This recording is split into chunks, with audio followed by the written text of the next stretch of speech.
जय माई की प्यारे देशवासियों, मैं वह प्राणी हूं जिसने देश हित के लिए लगभग प्रत्येक विषय पर भाजपा सरकार को घेरा है।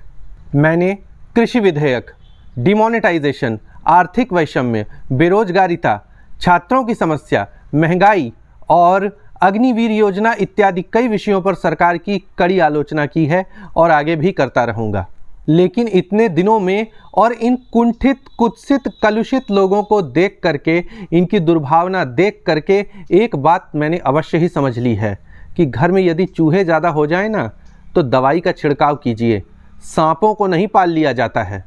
इसीलिए देशवासियों, ये एक बढ़ते हुए देश की सामान्य सामाजिक समस्याएं हैं जो हमेशा रहेंगी, अतः हम इलाज करेंगे, किंतु इन विषधर नागों के हाथों में अपने देश की सत्ता की कमान कभी नहीं सौंपेंगे। इस बात को वृहद स्तर पर समझिए। जिनकी ज़बान पर इतना जहर है, उनकी अंतरात्मा कितनी विषैली होगी, ज़रा सोच कर देखिए। अरे, जब अंतःकरण ही शुद्ध नहीं है तो इनके कर्म कहाँ से अच्छे होंगे। अच्छे खासे देश की संस्कृति और सभ्यता को मटिया मेट कर देंगे ये लोग। बिहार का शिक्षा मंत्री यह बयान देता है कि रामचरितमानस नफरत फैलाने वाला ग्रंथ है, और इतना ही नहीं, मनुस्मृति और गुरु गोलवलकर जी का बंच ऑफ थॉट्स भी नफरत फैलाने वाली पुस्तकें हैं। मनुस्मृति और गुरु गोलवलकर जी की लिखित पुस्तक पे तो मैं चर्चा नहीं करूँगा, किंतु रामचरितमानस जो लगभग हर सनातनी हिंदू के घर में पूजा जाता है, उसको नफरत फैलाने वाला ग्रंथ कहना अपराध ही नहीं, पाप है। आप भी सुनिए यह दुष्ट और अधर्मी क्या कह रहा है। मनुस्मृति को जलाने का क्यों काम किए? इसलिए कि न मनुस्मृति में एक बड़े तबका के खिलाफ 85% लोगों के खिलाफ अनेकों गालियां दी गई। रामचरितमानस का क्यों प्रतिरोध हुआ? किस अंश का प्रतिरोध हुआ? अधम जात में विद्या पाए, भयहु जथा ही दूध पिलाए। यानी अधम मतलब होता है नीच। दुनिया के लोगों, सुनो, आपके माध्यम से कहना चाहता हूँ, नीच जाति के लोगों को शिक्षा ग्रहण करने का अधिकार नहीं था, और उसमें कहा गया है कि नीच जाति के लोग शिक्षा ग्रहण करके जहरीला हो जाते हैं, जैसा कि सांप दूध पीने के बाद होता है। हम इस सवाल में मैं इसलिए ये बात कहता हूँ कि इसी चीज को कोट करके बाबा साहब अम्बेडकर ने दुनिया के लोगों को बताया, ये जो ग्रंथ हैं नफरत को बोने वाले, एक युग में मनुस्मृति, दूसरे युग में रामचरितमानस और तीसरे युग में गुरु गोवलकर का बंच ऑफ थॉट, ये दुनिया को हमारे देश को, समाज को नफरत में बांटती है। नफरत देश को महान नहीं बनाएगा, जब भी कभी महान बनाएगा तो मोहब्बत ही बनाएगा। प्रत्येक महान व्यक्तित्व में और पुराने ग्रंथों एवं साहित्य में कुछ बुराई मिलेगी तो कुछ अच्छाई। यह इसलिए क्योंकि यह सब देश, काल, वातावरण और परिस्थिति से बंधे हुए थे, परंतु इन निराधमों को यदि कुछ दिखता है तो केवल बुराई, क्योंकि इन्हें अपना एजेंडा जो चलाना है।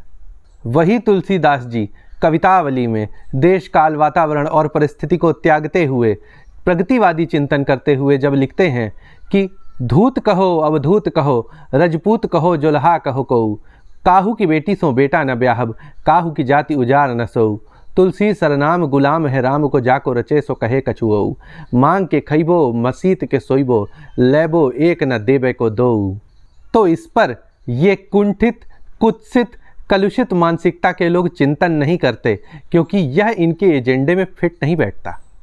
ऐसे तो कबीरदास जी ने भी जातिवादी टिप्पणी करते हुए लिखा है, जे तू बाम्हन बम्हनी जाया, आन बाट हुए क्यों नहीं आया।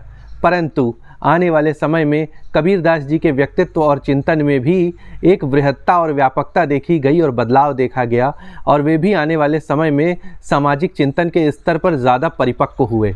लेकिन इस विषय पर भी ये एजेंडावादी चर्चा नहीं करेंगे, क्योंकि इनका उद्देश्य तो हम हिंदुओं को बांटना है और हमारा ध्रुवीकरण करना है। साथियों, अब यह हम हिंदुओं को ही सोचना है कि इस प्रकार के चोंचलों में फंसकर हम हिंदुओं को बंटना है या नहीं। अरे मेरे प्यारे देशवासियों, यदि रामचरितमानस को स्मरण में रखना ही है तो इस रूप में रखिए ना।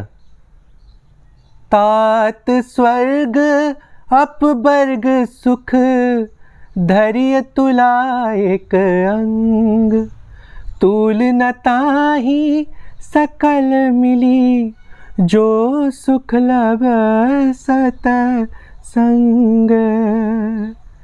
प्रबिसी नगर की जे सब काजा,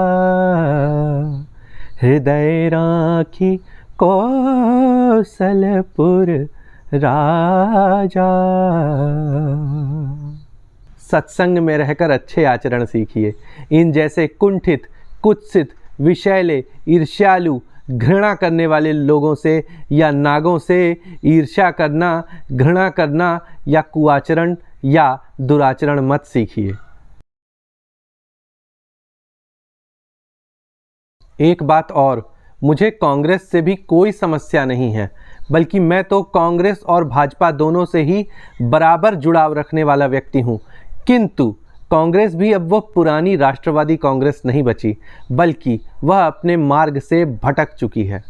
कांग्रेस ने अपना मूल और विचार दोनों ही त्याग दिया है और अब यह पार्टी भी कुत्सित हो चुकी है। अब यह गांधी, नेहरू, पटेल, सुभाष या इंदिरा और राजीव वाली कांग्रेस भी नहीं बची है, जिसके अंदर नैतिकता, सत्यनिष्ठा, मूल्य और राष्ट्रवाद जीवित थे। यह वह कांग्रेस बन गई है जिसमें कन्हैया कुमार जैसे देशद्रोही, उपद्रवी और इसी प्रकार के कुंठित और कुत्सित, कलुषित मानसिकता के समाज को बांटने वाले या हिंदुओं का ध्रुवीकरण करने वाले घटिया लोग प्रवेश कर चुके हैं। ये लोग सांप्रदायिक ध्रुवीकरण करना चाहते हैं और यही जात पात की घटिया गंदगी, जो अब हमारे बीच है ही नहीं, यह कलुषित गंदगी हमारे बीच में फैलाना चाहते हैं और हिंदू समाज को बांटना चाहते हैं। आपने ऐसे कई कुंठित पत्रकारों को भी देखा होगा जो लामबंद होकर सरकार के विरुद्ध एजेंडा चला रहे हैं। इसी प्रकार का एक हिंदू विरोधी कुंठित तत्व है शंभू कुमार सिंह। अब हम हिंदुओं को ही सोचना है कि हम इस एजेंडे में फंसते हैं या नहीं। हमको सोचना पड़ेगा कि क्या हम इस एजेंडे को सफल करके और इस प्रकार के कुंठित विषैले नागों को इनके एजेंडे में सफल होने देंगे या नहीं, या फिर अपना संगठन मजबूत रखेंगे। इन घृणा फैलाने वाले और अधर्मी लोगों के हाथों में देश की कमान सौंपेंगे या फिर राम राज्य की परिकल्पना को साकार करने वालों के हाथों में। आपके नाम मेरा संदेश यही है कि मेरा भी भाजपा के साथ कई मामलों में वैचारिक तालमेल ठीक नहीं बैठता है, परंतु प्रभु राम की निंदा करने वालों को मैं इस देश की कमान कतई नहीं सौंपूंगा। घर के चूहों को अवश्य ही मारूंगा, किंतु चूहों को मारने के लिए अपने घर में इन विषधर फन फैलाए हुए नागों को शरण नहीं दे दूंगा। अपना आज का उद्बोधन पंडित भीमसेन जोशी के भजन की कुछ पंक्तियों से समाप्त करूंगा। राम का गुणगान करिए, राम का गुणगान करिए, राम प्रभु की भद्रता का, सभ्यता का ध्यान धरिए। राम प्रभु की भद्रता का, सभ्यता का ध्यान धरिए। इन्हीं पंक्तियों के साथ भारत माता की जय। जय सिया राम, जय मां तारा।